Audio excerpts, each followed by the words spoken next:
Story 1. The Passenger in the Storm. In December 2021, during one of the worst snowstorms in years, the final bus of the night made its way through a nearly abandoned town.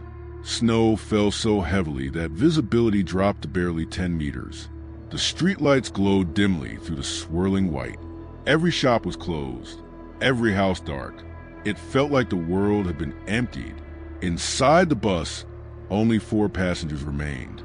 An elderly woman gripping her purse tightly, a teenage boy listening to music through headphones, a middle-aged office worker staring blankly ahead, and a nurse named Arya, exhausted after a double shift at the hospital. The heater hummed softly. The driver leaned forward, squinting through the windshield. As the bus turned onto an older road, he slowed down. Ahead, beneath a barely visible bus stop sign, stood a figure. That stop had been decommissioned years ago. No one ever waited there. But someone was standing beneath it now, perfectly still, snow piling on their shoulders. The driver hesitated, then opened the doors. Cold air rushed in like a blade. The figure stepped inside. It was a young woman, barefoot, no coat, no gloves. Her thin, white dress looked stiff with ice. Her hair hung wet and partially frozen against her neck. Snow clung to her eyelashes, but it didn't melt. She didn't shiver, didn't blink, didn't even look around.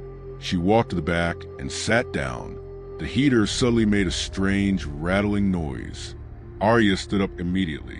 "Miss, are you okay? You're gonna get hypothermia." The woman's head turned slowly toward her. The movement was too smooth, too controlled. Her skin had a faint blue tint. Her lips were pale. Arya reached down and touched her hand. It was hard, not just cold. Hard, like frozen meat. A shock ran through her fingers. The bus lights flickered. Once, twice. The teenage boy's phone shut off mid-song. The heater died completely. Cold air filled the bus within seconds. The elderly woman began whispering prayers under her breath. "Miss, Arya tried again. Where did you come from?" The woman's lips trembled slightly. Then she spoke. "You didn't stop." Her voice sounded hollow, like wind passing through an empty tunnel. The driver looked in the rearview mirror. "Stop for who?" The woman stood up slowly. Snow fell from her dress onto the bus floor, but it didn't melt. "You didn't stop that night." The air inside the bus grew colder. Frost began forming along the inside edges of the windows. A smell filled the air. Wet earth, frozen soil. The driver's hands tightened on the wheel. "What are you talking about?" The woman's head tilted unnaturally far to one side. "You left me there." The bus lights went out completely. For 3 seconds, there was total darkness. When the lights flickered back on, the seat was empty. The woman was gone. The doors had never opened. Snow outside remained undisturbed. No footprints, no shadow, nothing. The driver was shaking. He drove in silence until the final stop. The next morning, the company reviewed old records. 5 years earlier, during a snowstorm almost identical to that night, a young woman had waited at that same bus stop after finishing a late shift at a nearby store. The bus driver at the time claimed visibility was too low. He said he never saw anyone waiting. Her body was found the next morning, frozen solid, half buried in snow. The driver from that night? It was the same man. When management checked the security footage from the recent storm, they saw something disturbing. The bus doors opened. Cold air rushed in, but no one stepped inside. However, the backseat cushions slowly sank down, as if someone invisible had taken a seat. And for the next 12 minutes of footage, a faint outline remained there, like the impression of a body that refused to leave. Story 2. The frozen face of the window. In January of 2019, Jason rented his uncle's isolated cabin deep in the mountains for a week of winter solitude. The cabin sat miles from the nearest road, buried in dense pine forest. In summer, it was beautiful. Birds, sunlight, warm air moving through the trees. But in winter, it became something else entirely. The world out there didn't feel empty. It felt sealed. Snow reached halfway up the cabin walls. The wooden steps leading to the porch had to be dug out. The temperature dropped to nearly -20 degrees at night, sometimes lower with wind chill. Even inside, the air felt dry and thin. As Jason drove deeper into the forest that first afternoon, his phone signal began to flicker. One bar, then none. His last message to his parents barely sent before the screen displayed. No service. When he shut the car door, the silence hit him immediately. No traffic, no distant voices, no animals, just wind brushing through frozen branches. The first day passed quietly. He chopped behind the cabin, his breath turning to white clouds. He cooked rice and canned food over the stove.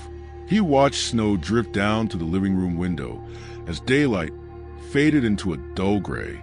By 6 p.m., it was completely dark, the kind of darkness that feels thick, the kind that presses against the windows. That night, sometime after 2 a.m., Jason woke suddenly. He didn't know what had pulled him out of sleep. Then he heard it, crunch, soft, slow, the unmistakable sound of boots pressing into fresh snow. He lay still, staring at the ceiling. Crunch, pause, crunch. It wasn't random like an animal. It wasn't fast or panicked. It was calm, measured, like someone taking their time. The footsteps circled the cabin once. He could track the sound moving from the front porch to the side wall to the back. His heartbeat thudded loudly in his ears. The steps circled again, closer this time. The wood of the cabin creaked under the cold, but the wind outside was completely still. No storm, no reason for anyone to be out there at that hour. The footsteps stopped directly outside his bedroom window. Silence. Jason slowly turned his head toward the curtains. Pale moonlight reflected off the snow outside, casting a faint blue glow through the thin fabric. He could see a shadow, standing there. A single knock against the glass. Jason's throat tightened. Another knock. Harder. With trembling fingers, he reached over and switched on his bedside lamp. The room flooded with yellow light, and through the small opening between the curtains, he saw it. A face, pressed almost flat against the glass. The skin looked stretched and gray, like something frozen too long. Its eyes were wide, impossibly wide, unblinking and glossy. There was no breath fogging the window, no movement in its chest.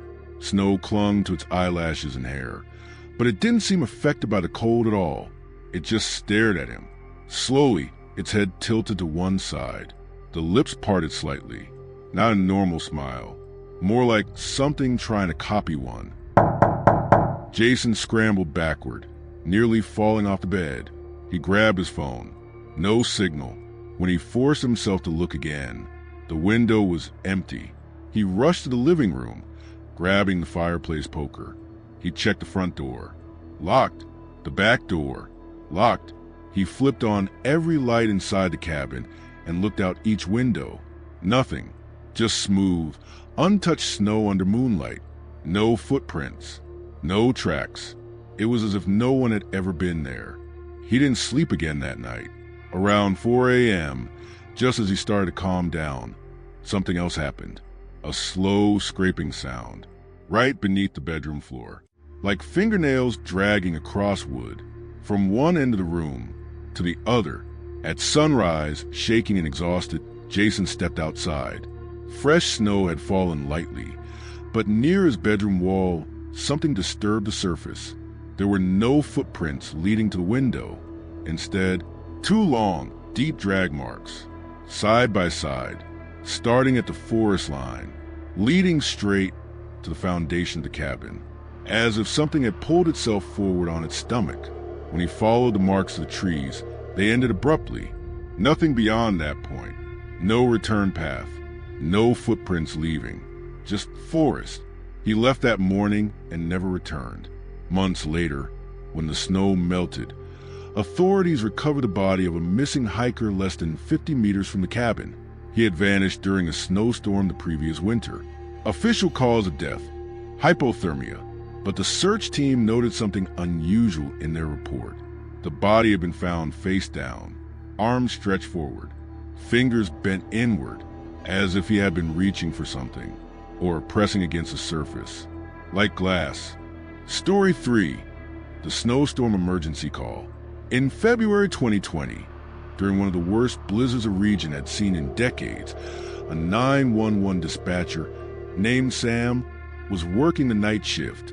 The storm had already shut down highways. Power lines were failing. Emergency services were overwhelmed with car crashes and stranded drivers. By 1:43 a.m., the call center had gone strangely quiet. Outside, the wind screamed against the building like something alive. That's when the line rang. Sam answered immediately. Emergency services. What's your location? At first, there was only static. Heavy, crackling interference. Then, breathing.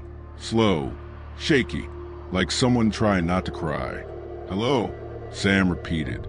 A woman's voice finally came through, barely audible. I'm on the side of the road. Ma'am, what road? I don't know, there's snow everywhere. I can't see anything. Her voice trembled violently. Sam began tracing the call through GPS. No signal location. That was strange. Even weak signals usually gave something. Ma'am, are you inside your vehicle? Yes, I was, but I can't stay inside. Why not? Silence. Then whispering, he keeps walking past the car. Sam sat up straight. Who does? He won't stop. The wind howled through the phone speaker. Ma'am, is someone threatening you? He's just walking. Her breathing became more frantic. He circles the car, over and over. I can see him when the headlights catch him. Can you describe him? Long pause. He's too tall. Sam felt a chill crawl up his spine. How tall? He bends when he walks, like he's trying to look inside. The line crackled violently. I honked the horn, she continued. He didn't react. Ma'am, lock your doors and stay inside. I did. Another pause. Then, he's not leaving footprints. Sam froze. What? There's snow everywhere, but where he walks, it stays smooth. The call center lights flickered once, just briefly. Ma'am, I need you to calm down. Stay in the vehicle. We're sending help. He typed rapidly, dispatching the nearest patrol, but the storm had blocked most routes. The closest unit was at least 20 minutes away. The woman's voice dropped to a whisper. He stopped. Where is he now? He's standing in front of the car. Sam heard something new through the phone, a soft dragging sound, like fingers sliding across metal. He's touching the hood. The woman began crying. He's smiling. Ma'am, start your engine. Keep the headlights on. I can't. Why not? He's under the car now. The line filled with loud scraping noises, metal groaning. The woman screamed. He's shaking it. In the background, Sam heard a deep thud beneath the vehicle. Then silence. Dead silence. Ma'am? Ma'am. Nothing. Just wind. Then her voice returned, but it sounded wrong. Calm. Too calm. I'm outside now. Sam's blood ran cold. Ma'am, I told you to stay in the car. He asked me to come out. The word sent a shock through him. Who asked you? Silence. Then something else answered. Not her. A low, distorted voice, barely human. Help me. Sam's headset crackled violently. The GPS system suddenly flashed coordinates for a split second, then disappeared. He copied them quickly before they vanished. Officers were dispatched immediately. They found the location nearly 40 minutes later after forcing their way through snow-blocked roads.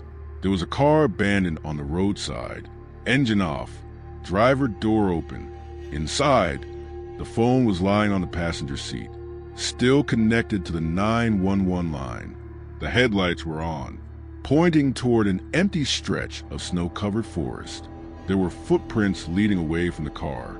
One set, barefoot, They walked about 20 meters into the snow and then stopped as if the person had simply vanished.